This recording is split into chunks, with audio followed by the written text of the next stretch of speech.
Hi, I'm Daniel, and I just saw Space Jam: A New Legacy in cinemas, and it was my first time in cinemas since Onward, which came out March 2020.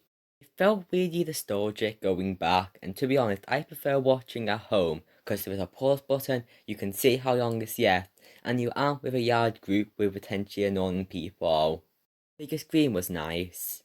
By the trailers, I already said what my thoughts were in my video about the first film, so I'm not going to fully repeat myself. Thought the trailers looked good, but I was also very skeptical going in, because it could go either way. So the story. It's very weird, which makes this film need to be judged differently. Normally the story will be really bad. The human stuff is way more generic than the original, for being about a dad and son reuniting and not realizing your capitalist mindset flawed. Watch my first video for my reasoning. Or getting back into basketball. Film structure is really bad for constantly jumping to different plot points and simultaneously feeling too young and short.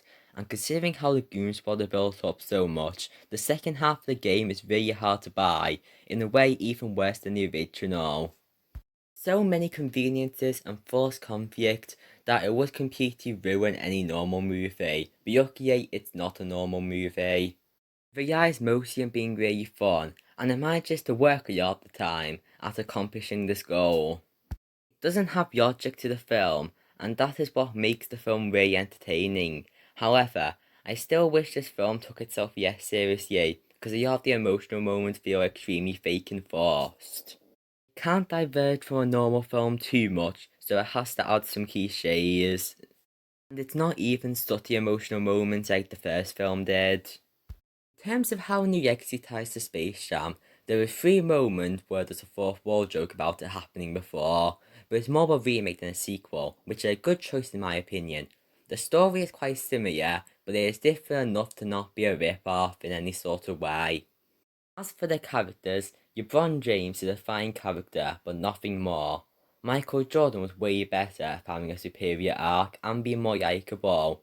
While LeBron's acting isn't really good, it's not as bad as people seem to say, because for me it didn't break the immersion in any scene. John also has a generic story with his father, but he is also fine. Then we have the film's villain, who's a weak character, but he works as an antagonist for the film. Now with Bugs Bunny, I was worried by the first scene, because he is normally the relatively normal one compared to all the other Looney Tunes, but he was acting more like the Animaniacs, who are over-the-top versions of these type of characters. However, he has been a lonely Looney Tune world for like a long time, so it makes sense he will be more wacky. And him wanting to reunite the Looney Tunes is the only emotion of the film that works, so Bugs is probably the best character. As for the other Looney Tunes, they're put on the side and only used for jokes, which isn't ideal, but the film is already packed without giving them arcs.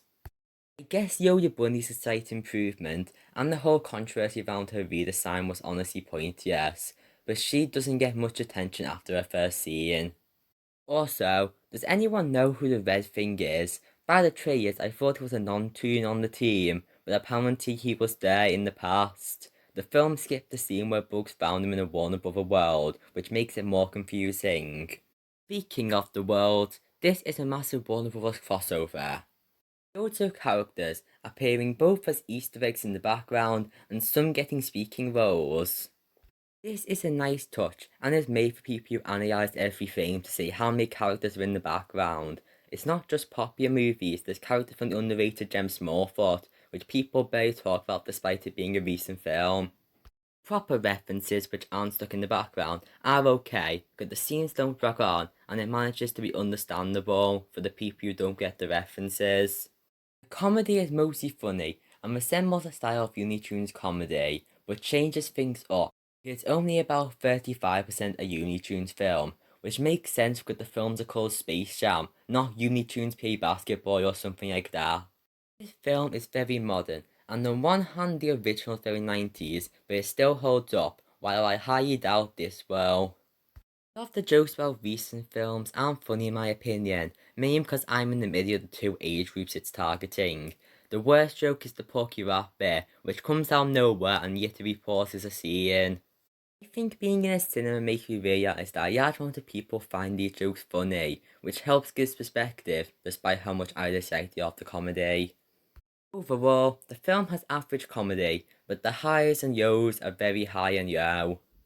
This film manages to combine the three main styles of visuals with 2D live action and CGI.